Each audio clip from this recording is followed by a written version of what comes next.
Hallo, we zijn hier op het Binnenhof en de stemming is ja, uitgelaten. Vandaag hebben wij het plakkaat van verlating vastgesteld. Wij hebben de Spaanse koning, Philips II, ontslagen. Weg met hem. Doei, Philips. Wij verklaren de troon van verlaten, zit niemand meer op. Adios, Philippos. Het was een waardeloze koning. Sin valor, dus op, zoute Philips. Maar kan je je eigen baas ontslaan? Ja, eigenlijk niet natuurlijk, maar we doen het lekker toch. Hij was waardeloos. Het was een en al ellende toch, onderdrukking, honger, terror. Dus ophoepelen, Philips. Juist. Joep, doei, mazzeldag. Dit is dus een enorme daad van verzet. Een historisch moment. Dit plakkaat is eigenlijk de geboorte van Nederland. Mooi, hè? Alle landen die onafhankelijk willen worden, zoals Amerika, die mogen onze tekst gebruiken. Gaat Philips dit pikken, dat zijn eigen personeel en eruit gooit? Nee, natuurlijk niet. Dat wordt knokken. Daar kun je vergif op innemen. Dat wordt oorlog. Dat wordt guerra. Kom maar op, Philips. We lusten hier rauw. We zijn er klaar voor. Weg met de koning. Attacker. Een historisch moment en wij zijn erbij. Kijk, staat helemaal niet vader, gek. Nee, dit is cool. Ja, maar je moet het... Ja, maar je moet wel uit, jongens. Laten we eens terugstappen. Je moet wel uit.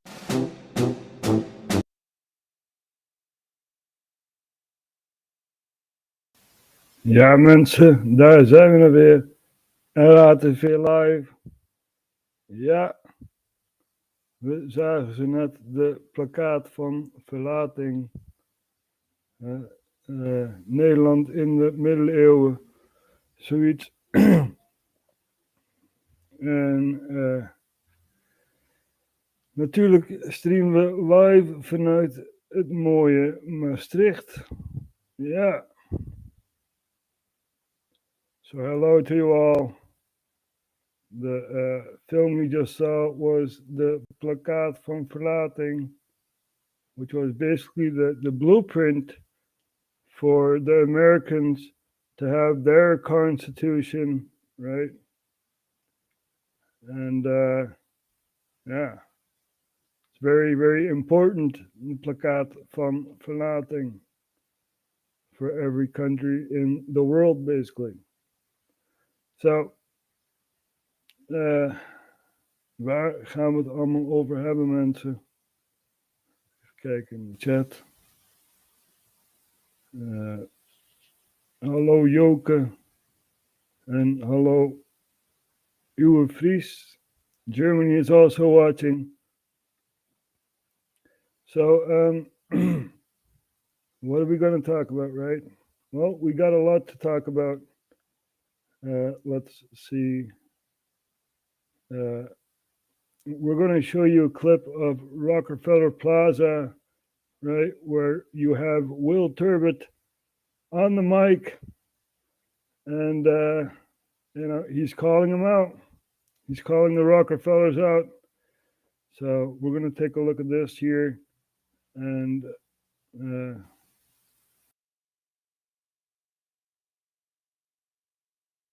Big Farmer, that's right.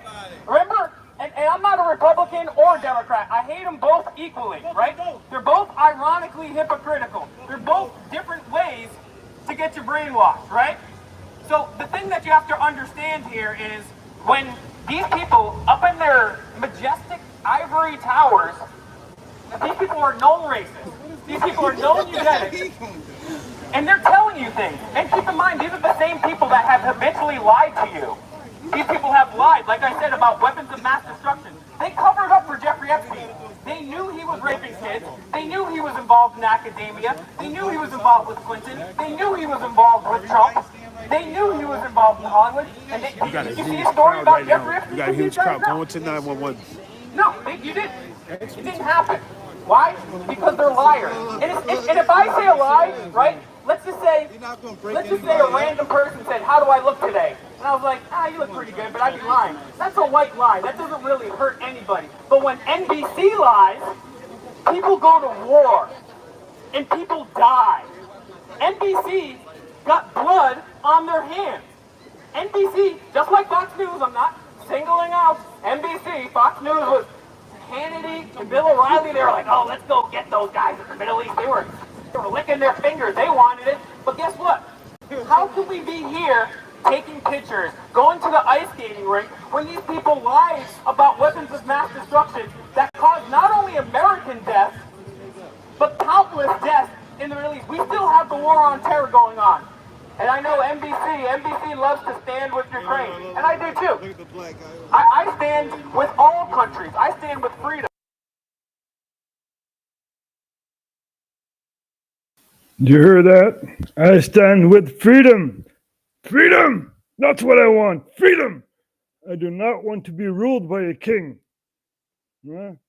Ik wil geen koning die over mij heerst. Ik wil vrijheid. Zoals de mensen ten tijde van de geboorte van Nederland, die gingen tegen de koning in. Ja, die gingen eigen regels bedenken. Ja. Dus dat wil ik. Ik wil niet beheerst worden door een koning. Ja. En ik kies geen kant, hè. Geen kant. En het erge hierin is dat we eigenlijk te weinig mensen hebben die zich politiek betrekken met allerlei dingen. Ja. So the amount of people is not enough. You know, it's not enough. People don't have the focus on politics, so that they do not know what's going on, right? We have to inform these people. So I do not choose sides. I choose my country. Right, my country has a constitution, and it's been, het is vaak veranderd. Onze constitutie, it's been changed a lot throughout the times, and it's very, very sad to see. But now our politicians say it's not about the Netherlands, it's about Europe. Right? It's about Europe. Het gaat niet om Nederland, nee, het gaat om Europa. Ja, we zitten in Europa. We gaan zo even een stukje beluisteren van onze minister van Financiën. Sigrid Kaag, die dus eerst minister van Buitenlandse Zaken was. Vergeet niet, ze zijn niet ingehuldigd. Dus in mijn optiek fungeert ze dan nog als minister van Buitenlandse Zaken, maar goed. Ja, we gaan even hier naar kijken. Pepijn van Houwelingen en Sigrid Kaag. Is er een verschil tussen Nederlands en Europees belang? So, to translate, I was talking about the Netherlands, right? And the Netherlands, the politicians within the Netherlands, they don't see it as the Netherlands anymore. They see it as Europe, right? So we're going to show you guys the Minister of Finance, who says, well, we can support Ukraine and we can give money to the Dutch population, even though the Dutch population is cutting off gas and stuff like that. We covered that a few episodes ago. So we're going to take a look at this here. Pepijn van Houwelingen is from the FVD, Forum voor Democratie, and Sigrid Kaag is from D66. So I'll give you a perspective here. FVD, Forum voor Democratie, Forum for Democracy, and D66, Democrats 66. So Democrat 66 is a social liberal political party. That's their cover. It's actually 666. That's their cover they use. But yeah. And here the FVD is the Forum for Democracy, the right-wing populist Eurosceptic political party in the Netherlands. They're not really right-wing. They're conservative. They want the Netherlands to have their golden age, So they're conservative. Ze zijn conservatief. Ze zijn helemaal niet rechts.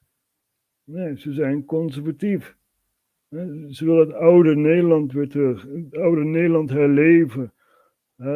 Daarom heeft Thierry het ook over de renaissancevloot. Nou, de renaissance is al heel erg lang geleden. Hè? De tijd van verlichting. Dus in die optiek is het een conservatief partij. Het is niet zozeer rechts. Het is misschien wel eurosceptisch. They are eurosceptic, but they're not right-wing. So we're going to take a look at this here. Pepijn van Houwelingen en Sigrid Kaag. But first I have to cut off the mic, otherwise you get echo. So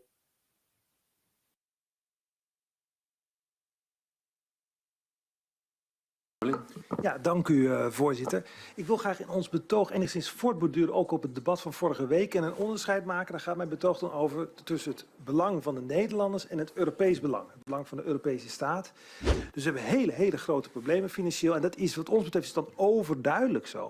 Dat het natuurlijk niet in het Nederlands belang kan zijn om 200 miljoen euro te geven aan een land in oorlog. Dat het heel waarschijnlijk niet meer kan terugbetalen. En iets wat ook die oorlog eerder intensiveert logischerwijs dan dat het deescalerend werkt. En wij zijn dus van mening, dat is het centrale punt, dat is niet in het belang van de Nederlandse bevolking.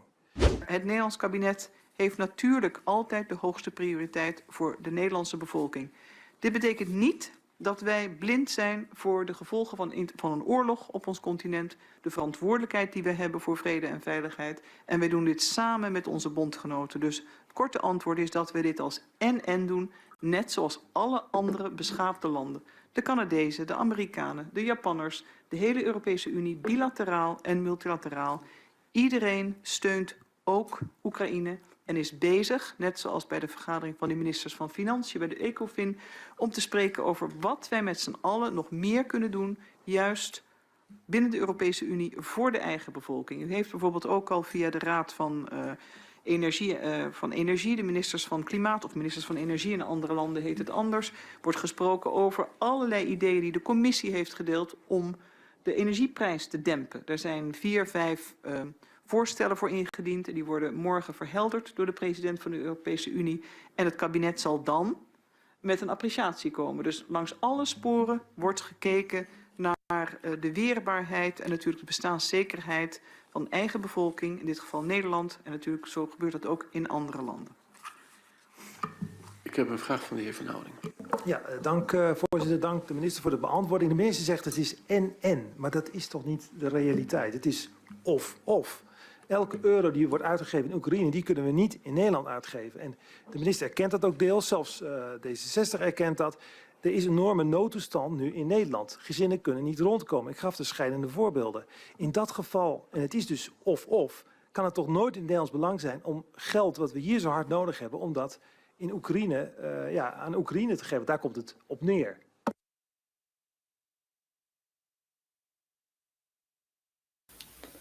So basically, our Minister of Finance says we have this situation where we're going to support the Dutch population, and we're also going to support Ukraine. You know, because they're in a war. And Pepijn van Houwelingen, he says, but the Dutch people are in crisis. People are, cutting off their gas supply, right? It's not the government doing that, it's the people doing that. because the energy prices are so high. It's amazing. We're going to show you another clip where you have a snack bar owner, and he got like a energy bill for I believe it's 50,000 euros or something. Even kijken, volgens mij was hier bij Pound. Je moet luisteren, ik ga het. Ja. Let's see if we can.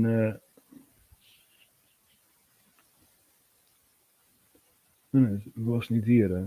It's not here. Oh well. I believe it's on the timeline. Oh well, we'll get back to that. But first, we're gonna see Guy Verhofstadt. Now, this politician, this megalomaniac,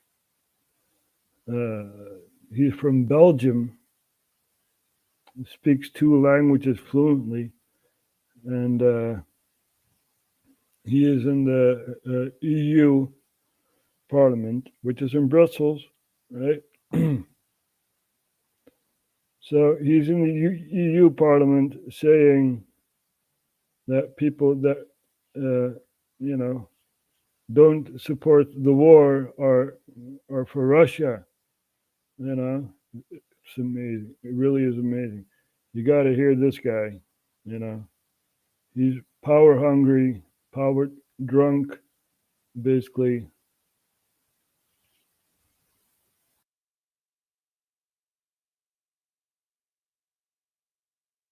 I thought there was one black hole in your, not so big as those who are discovered for the moment, but that is the absence of defense, because I think really that we're going to live in a total new world order with huge problems for our security. And you never know what happens if tweeting Trump is returning in the US. Then we will be on our own for our own security. So a defense community is an absolute necessity. We are spending today 240 billion euro on defense in Europe. The same. So you're spending that much money, yet you cannot defend yourself. You need American support, right? Now, this is because basically the EU was a plan on the drawing board for the US. The shadow people, they did not want to talk to the Prime Minister of the Netherlands and Belgium and France and Spain and Portugal and Italy and all these other countries. They just wanted it together. And that's how the European Union was formed. Basically, in the First World War, you had the League of Nations, right? Let's look that up. League of Legends is also cool, but Nations, there you go. The League of Nations. This was made after the First World War, right? This is basically the predecessor of the UN, the United Nations. So the League of Nations was the first worldwide intergovernmental organization whose principal mission was to maintain world peace. Right? Blah, blah, blah.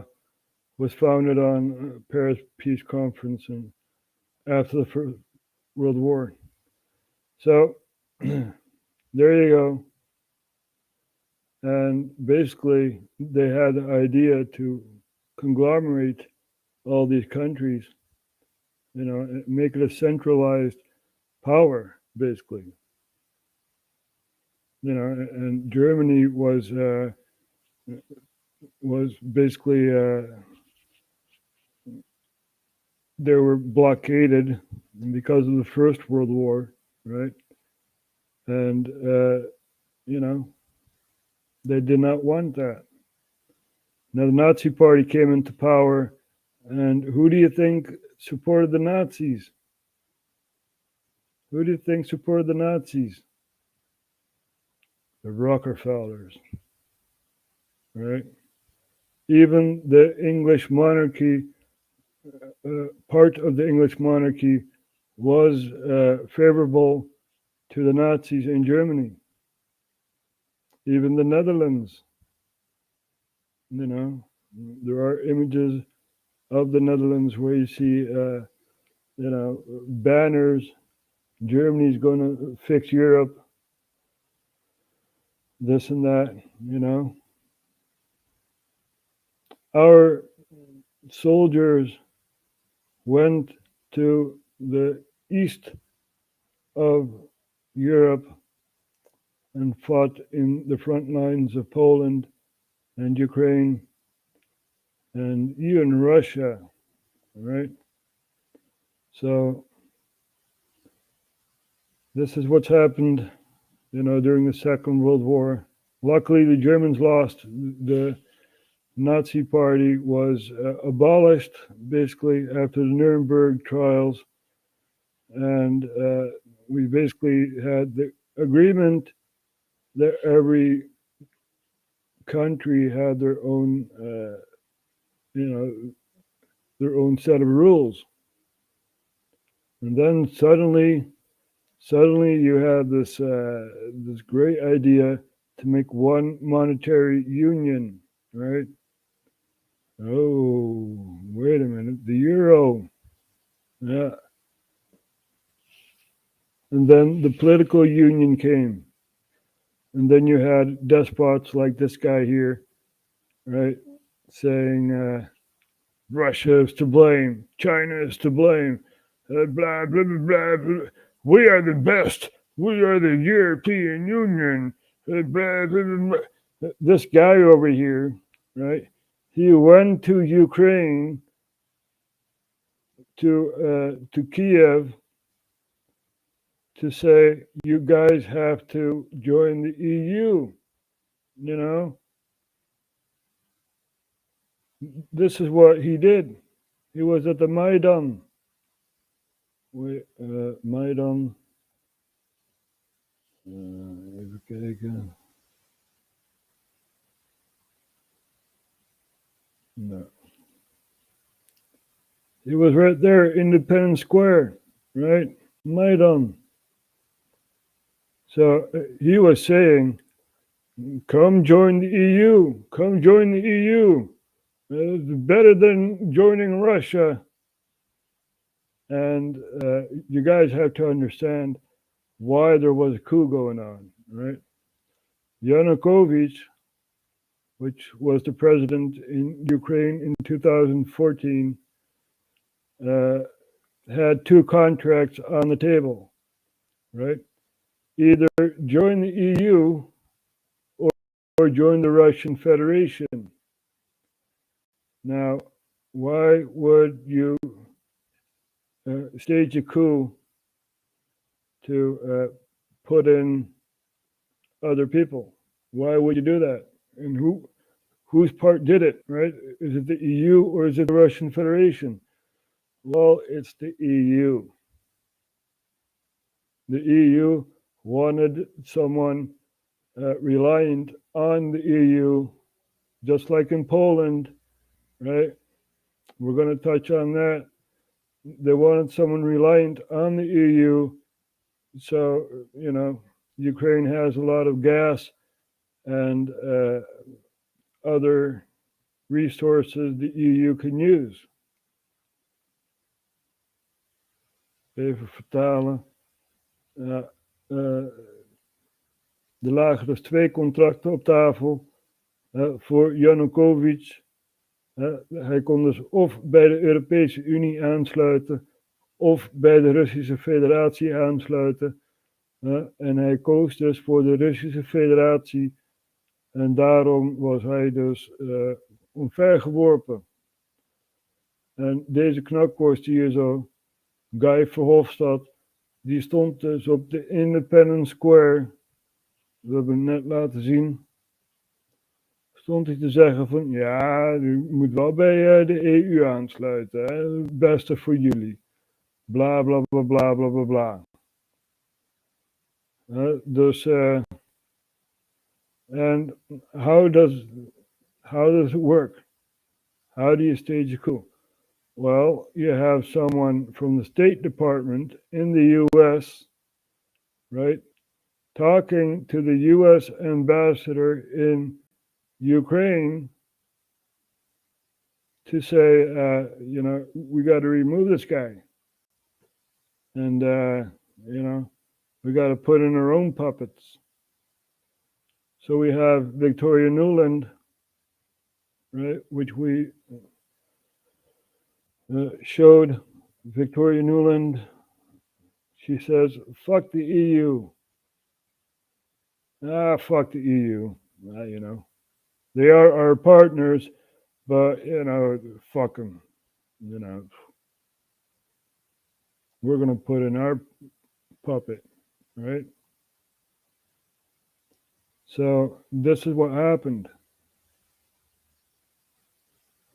Very, very sad to see. And now you have the east of Ukraine. Basically, the country is split apart, right?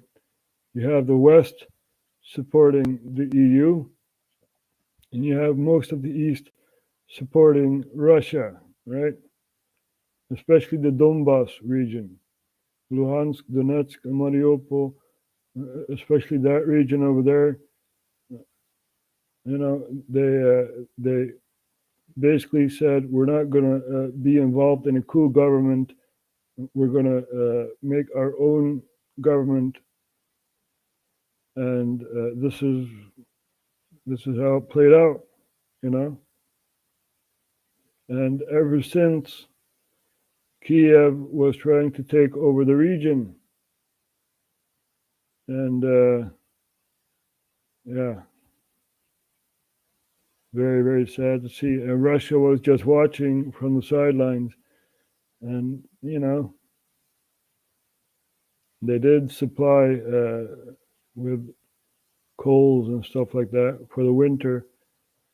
But they did not give weapons, even though they do say that they're using Russian weapons. Now in Kharkiv, you have a very big weapons depot, right? And it's just basically there, So what happened was people got the weapons. They knew where the weapons were. And they, fought basically the army. So also Mariupol, there were also big weapons depot there. So this is basically what happened. They resisted the coup government. Now, if you look at Crimea, right, it used to be part of Russia. Russia gave it as a gift, to Ukraine in 1954, I believe. So they had a referendum, which the European Union does not like. They don't like referendums because what happened in Spain, right? Catalonia. We also cover that. So Crimea said, we're going to join Russia. And the European Union sees this as an annexation of Crimea. So, and,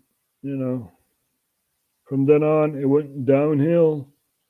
And it's going down even more downhill with this megalomaniac, saying Russia's to blame, Russia's to blame. No, wait a minute. You overthrew an elected government, right? I'm not making this up, This is reality. This is the reality that we live in. And this is the same person that says there are biolabs in the Ukraine, right?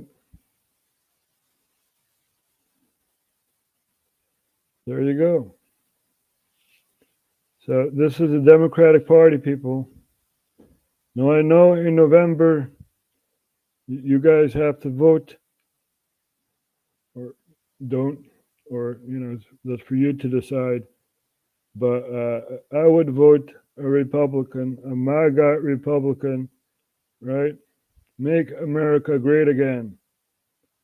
America is falling apart with Sleepy Joe, and I'd rather see an America that says we're not going to get involved in other countries' politics, That's not constitutional. So that's what I want. I want an America that,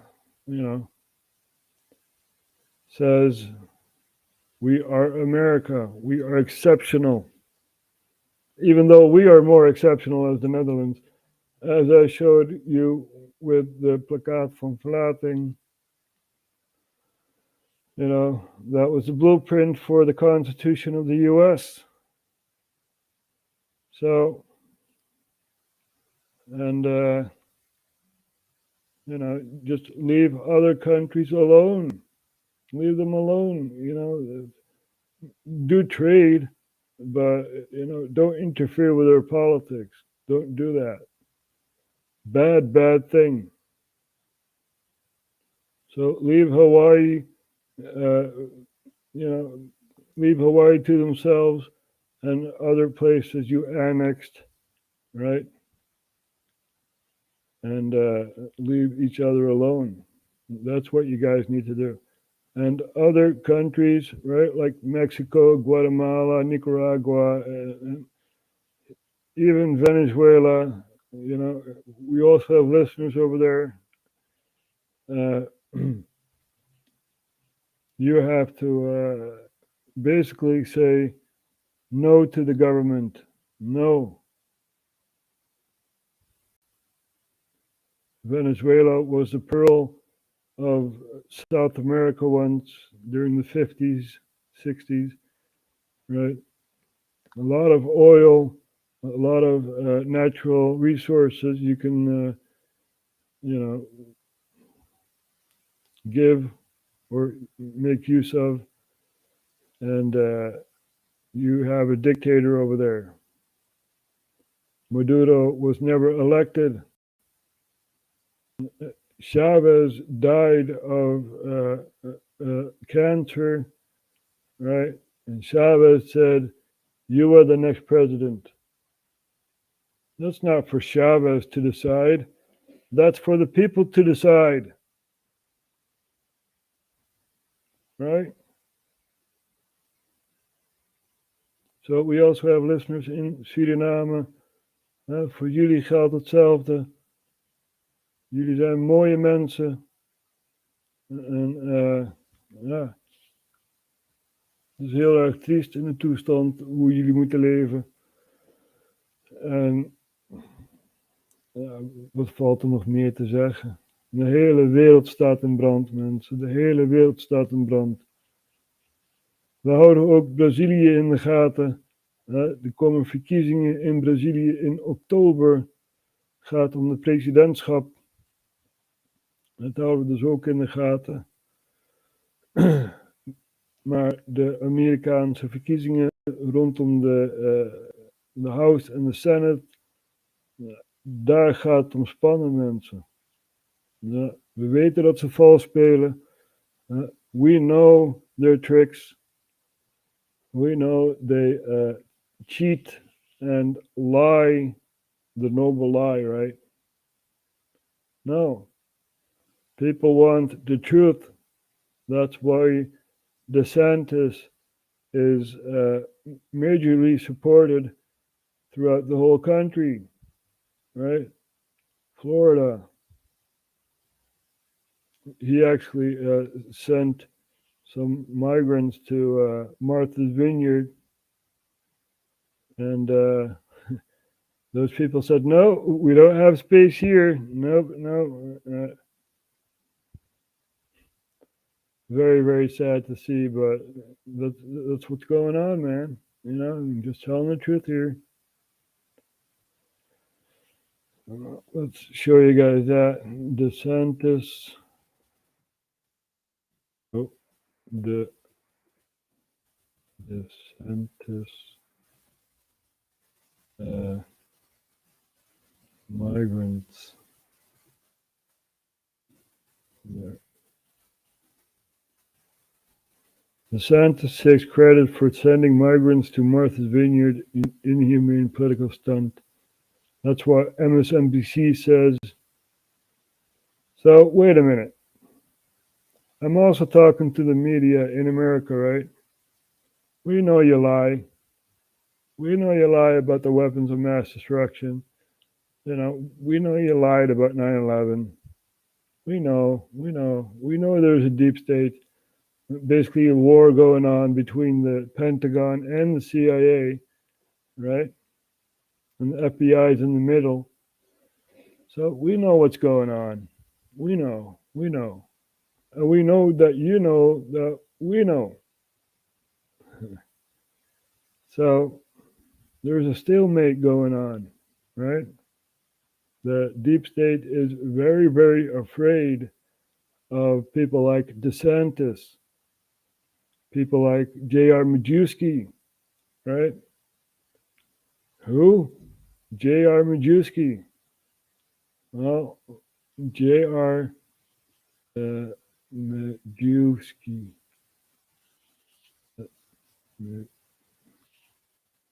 Majewski. There you go, J.R. Majewski. Yeah, that's the kind of guy I like. You know, he doesn't come from a political class. You know, this guy made his hands dirty. He earned a lot of money, earned a lot of respect. You know, I like this guy. So,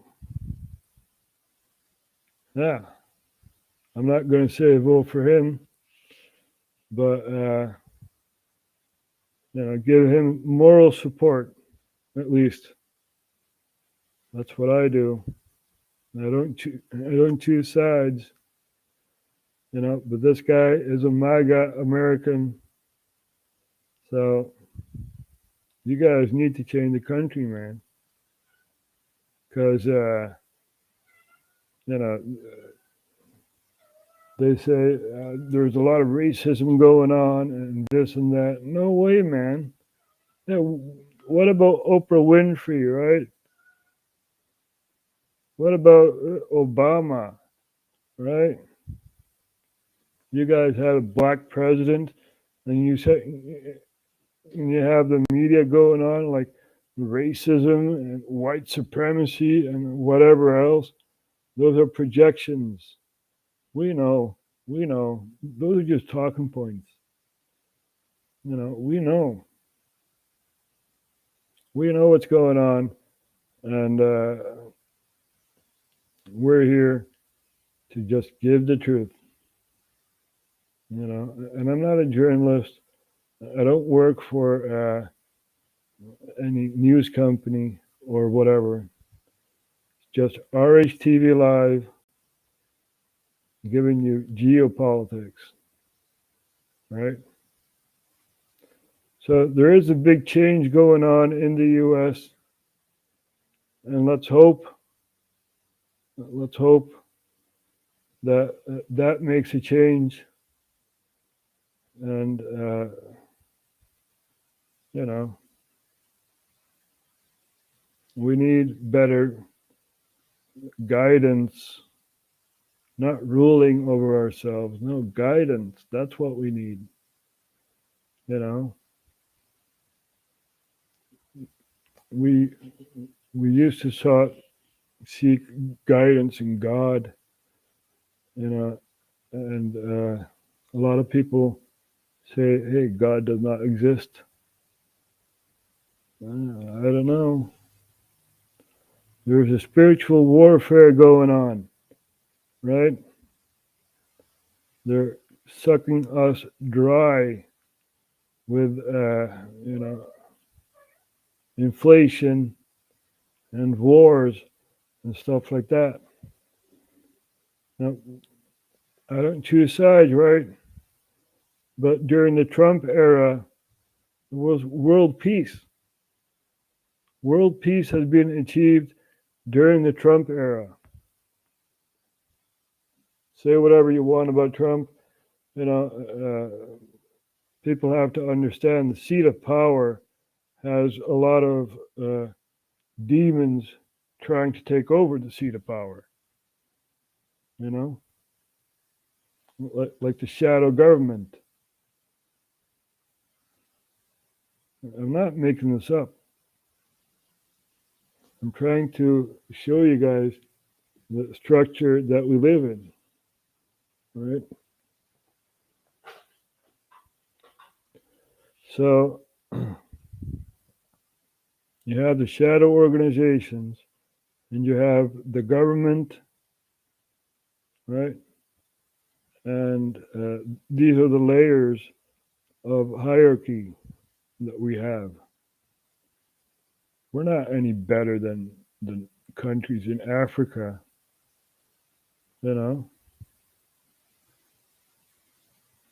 We have fallen as a society. You know, I once had a dream to go out to space and visit other colonies and stuff like that, but nope, that dream is gone. That dream is gone because we cannot get along. We need guidance, someone as a leader. Look at North Korea, right? North Korea, where you have Kim Jong-un, the god, even though he shits out the same color as me. Pardon my French. He's not a god. You know, that's what the media makes of him. That's how the people see him, basically. He's just a human being. He will die like your last leader, his father, you know. And they have a very weird political system. You don't want to know. So basically, the dead rule. Yep, you heard it correctly. His father rules over Kim Jong-un, right? Even though he's dead. It's the same as Iran with the Ayatollahs, right? Saying that they get a message from Allah and this and that. You know, it's a seat of power. People use all sorts of weird things to keep power.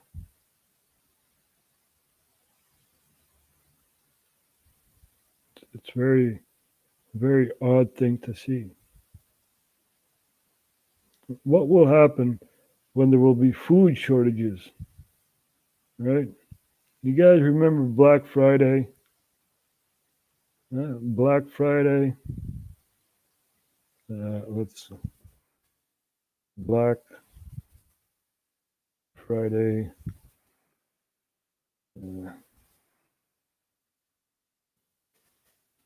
No, I didn't type that. Friday. There you go.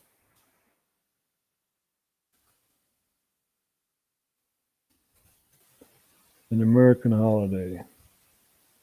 Now, this is just for material, right? Computers and, stuff like that. Very odd thing to see. So we're just going to take a look here. Maybe cut off the audio.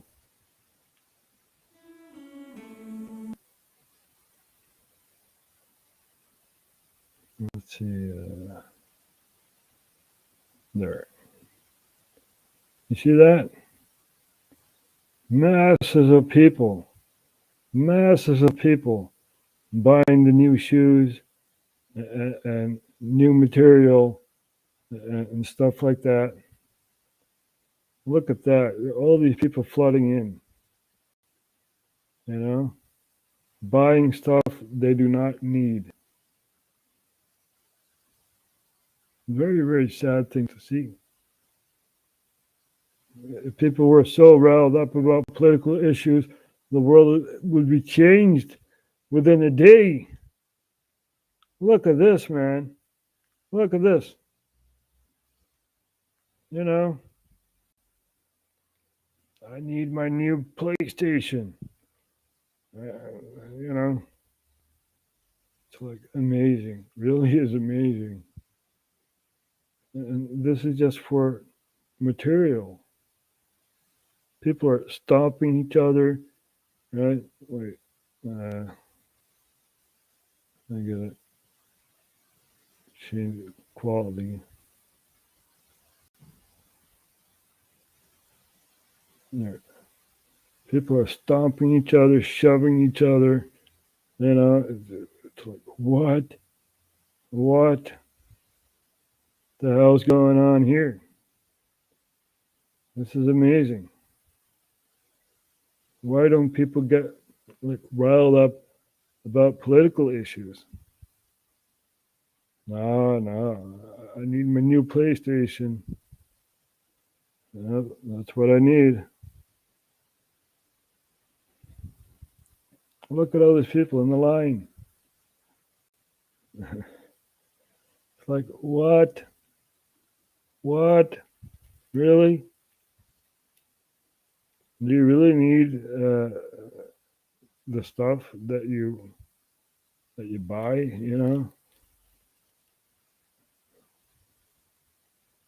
So, although direct worker customer deaths are not officially recorded, the National Highway Safety Council estimates that 550 people are killed annually on Black Friday and the weekend following.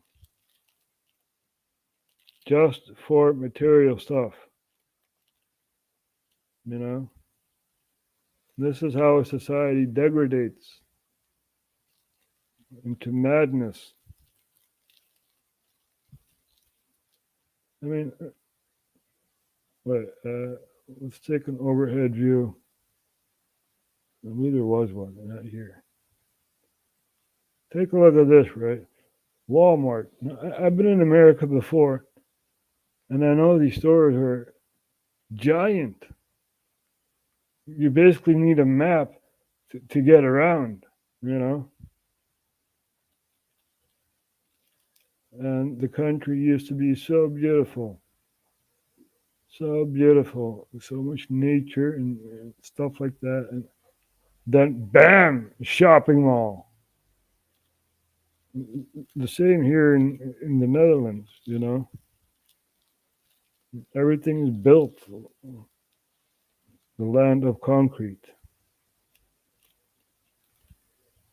We don't have forests anymore.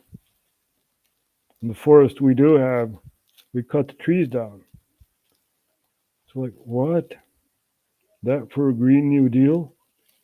It's amazing. Really is amazing. When people don't care. Another forest is cut down. Whatever. I can buy my IKEA. I can buy my chair. I can buy this. I can buy that. amazing. It really is amazing. Look at all these people. You know, you lose faith in humanity when you look at these images, right? Look at this. Woohoo, yeah, rush on in. Buy whatever crap you don't need, you know? It's amazing. I thought these people would have some brains, you know? Really is amazing. Why aren't people just riled up for political issues? People's children are being stolen by governmental institutions and stuff like that, you know? It's amazing. Really is amazing. These people are in a trance. You know, they need their material stuff. They need their fix, right? They need a new PlayStation. They need this. They need that. It's like, what? Really? Do you really need that stuff? Really? I don't think so. Look at this, man. I need my new PlayStation. Look at this. Standing in front of a store. The store is open all year long. And this day they have a special, you know, discount. Like, what? What, really? Look at all these people flowing in. You might think that these people have a mind, but look at that. People being trampled upon. And look at this. Have we not degraded as a society as we attack each other for a new PlayStation? Right? Have we not degraded as a society to attack countries where basically, you know, human civilization has sprouted from? Countries such as Iraq, Mesopotamia, right? Countries such as Syria, you know? It's not that I choose for their political leaders, even though Iraq does not have a leader, right? But leave these countries alone. Learn from their history, right? Do not attack these countries. Ja, mensen, we hebben heel veel in Engels gedaan, dus we gaan overschakelen in Nederlands. Ik wil in Amerika zien die landen met rust laat. Ja, niet bemoeid met de interne politiek binnen landen. En niet landen zomaar omverwerpt. Hetzelfde geldt voor de NATO. NATO moet niet zomaar landen gaan aanvallen, zoals Libië en Syrië. En landen steunen zoals Oekraïne. Nee, dan moeten ze zelf uitvechten. Weet je, Oekraïne heeft een leger, Rusland heeft een leger, die knokken tegen elkaar, laat ze het zelf uitvechten. Wij moeten ons niet bemoeien hiermee. Want wij kiezen toch altijd de verkeerde partij. Ja. Als je kijkt naar Syrië bijvoorbeeld, wij wouden dus Assad omverwerpen. En dan steunen wij dus een partij, wat onze eigen openbaar ministerie omschrijft, als een criminele organisatie met terroristisch oogmerk. Hey. Hey, deze mensen gooien mensen van daken af, hè. Ja. En dat wordt ook ondersteund door de CIA. Ja, mensen moeten het snappen. Er speelt veel meer dan wat je verteld wordt. We hebben nog maar het oppervlak geraakt. Ja, er gebeurt zoveel mensen. Je probeert het rustig uit te leggen. En ja. Of men hier iets van aantrekt. Dat is hem juist. Hè. Je moet de mensen raken. Ja. Je moet de mensen echt weten te raken met wat je zegt. En bovendien moet je ook nog oppassen met wat je zegt. Want, dit mag je niet zeggen, dat mag je niet zeggen. We leven in een wereld van censuur. Dit is niet een toekomst waar ik mijn neefjes in wil achterlaten. Ja? Ik wil geen Big Brother staat. Ik wil geen politiestaat. Ik wil vrij zijn. Zo min mogelijk bemoeienis van de overheid. Ja? Ik wil geen koning. Wie is de koning dan?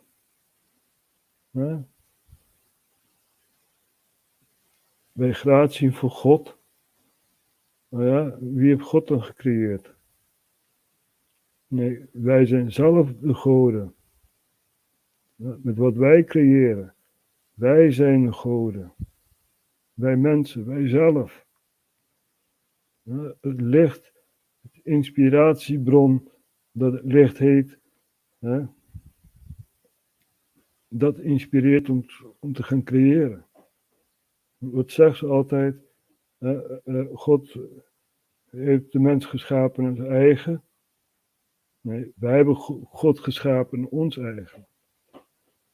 Ja. Ja, als je een afbeelding ziet van God, dan is het meestal iemand op een wolk. Ja, hemelse engelen en zo. Ja, dat hebben wij geschapen. Ja. En ieder land interpreteert dat anders. Het God die zij volgen, of interpreteren zij anders. En wat dat betreft ben ik ook atheïstisch. Ja. Ik geloof dat wij zelf de goden zijn. Alleen, we worden onderdrukt. Jarenlang. Jarenlang moet je van 9 tot 5 op je kantoortje knopjes indrukken en zoiets. Nou, en dan gaat het programmering, het lichtje van inspiratie gaat weg. Weg. Het is of voorverpakt zoiets. Je hebt er niet bij na te denken. Je hebt het alleen maar op te eten. Of zoiets. Ja. En zo wil ik niet leven. Dat haalt de creativiteit weg uit het leven. Ja. En ook de eigen belang haalt het weg. Ja. Ik wil geen onderdeel zijn van een superstaat zoals de EU. I don't need the European Union. I need the Netherlands. That's what I need. I need the Netherlands to rise up. Rise up against your master. Yeah? I need America to rise up. Rise up against your master. Shove the president aside, put him in lock him up somewhere, But, you need to be a free country. A free country. where free speech is allowed. And not like Susan, what's her name? Susan, YouTube CEO, Susan, whatever. Have you seen her? With her micro interruptions. You seen that? Micro inter. Oh man, I can't type today. Interruptions. There.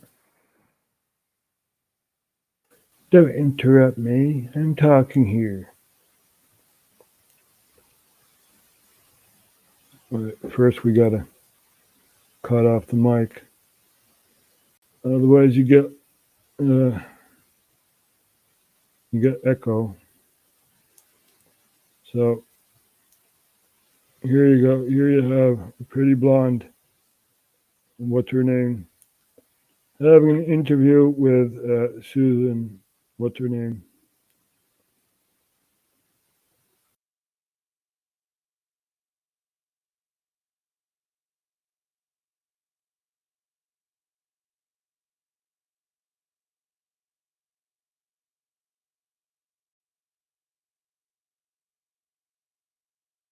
Department of Labor came out and they said they found systemic problems of Google paying women less than their male counterparts. Google came out and said, we vehemently disagree. They called it an unfounded statement. Have you seen a pay gap within YouTube? You don't run off Google, you run YouTube. Have you seen it? Is it a problem? Yeah. Also, I will say we were really, really surprised by that allegation. And I know internally that if you want to manage pay, we have like a very sophisticated teams that manage that. So like people, like many people who have PhDs who do sophisticated analysis to understand, to make sure you're managing like people with like experience and like roles, and that it's equal, and location, all those things are taken into consideration. So I'm just saying we take it very seriously. When you talk to those experts, they give you very sophisticated analysis that they're doing. And so we were very surprised by those allegations.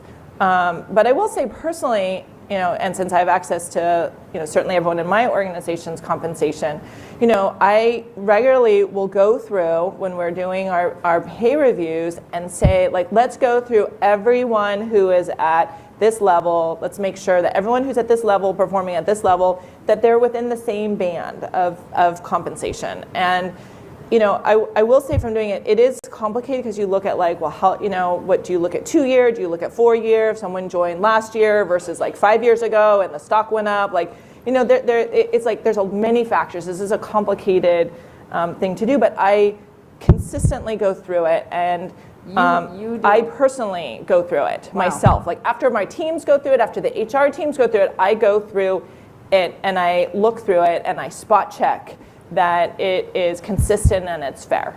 And if we see if we see something, we correct it. So if we see something, we correct it. Right? Who are you to define what truth is, what reality is? AUB in het Nederlands. Misschien moet je Engels leren. Ik ben nooit te oud om te leren. Maar goed, we zagen dus Susan, hoe heet ze? Bijowski of hoe heet ze?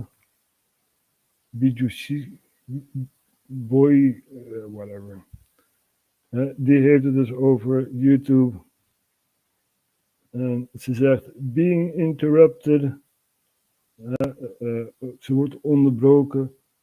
It's one of the most common microaggressions, een van de meest voorkomende microagressies dat zij tegenkomt in Silicon Valley. Ja, dus dan zegt ze iets En iemand die reageert daarop en dat ziet ze dan als microagressie. En dit is dus de leider of leidster van YouTube, de CEO, de hoogste baas van YouTube. Nou, ik vind dat dit mens niet moet aanstellen. You recently En ja, ze heeft een publieke functie. Dus als je iets vraagt, ja, waarom niet? Gewoon vragen. En als ze antwoord geeft, ja, dan ga je daarop reageren. Maar dat is toch geen microagressie? Mensen stellen zich echt aan. Het zijn sneeuwvlokjes. Sneeuwvlokjes. Ja, sneeuwvlokjes. We are snowflakes. Microaggressions. I never heard of that. Nooit van gehoord van microagressie. Ook weer zo'n nieuw woord dat in het vocabulaire wordt gegooid. Ja. Dus. Maar ja, we zijn er weer lang genoeg bezig. In 2 talen nog wel. In het Nederlands en het Engels. En ja. We doen het gratis en voor niks. En ja, we laten alleen de toestand van de wereld zien. Hè. Dus er is nog steeds oorlog gaande in Oekraïne. Nederland zegt van nou, we steunen de Nederlanders en de Oekraïners. Maar ja, €1 kun je hem ook 1 keer uitgeven. En de minister van Financiën is daar niet mee eens. Ja, die is er niet mee eens. En ja, Pepijn van Houwelingen, je kan zeggen wat je wil. Maar het Nederlands belang, dat geldt niet meer. Het geldt niet meer. We zitten in de EU. We zitten in de bezemkast van de EU. Ja.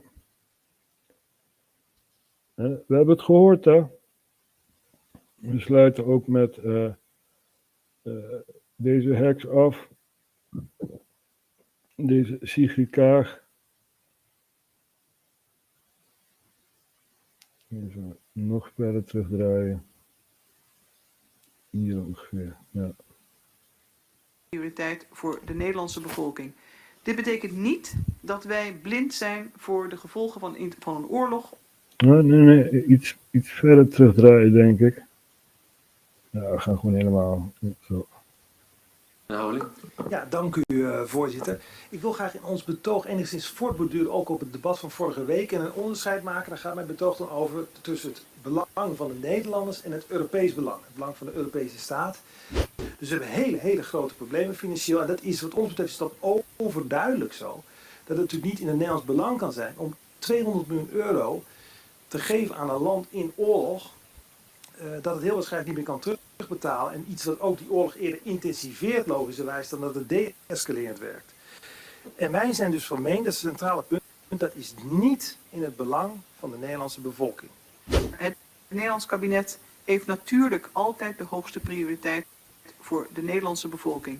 Dit betekent niet dat wij blind zijn voor de gevolgen van een oorlog op ons continent. De verantwoordelijkheid. De hoogste prioriteit voor de Nederlandse bevolking. De dag van de toeslagenaffaire. Denk daar maar eens over na. De toeslagenaffaire. Nou, mensen, we gaan er weer vandoor. Ik hoop dat jullie weer iets geleerd hebben. Dus, we're going to leave you guys. I hope you guys learned something here.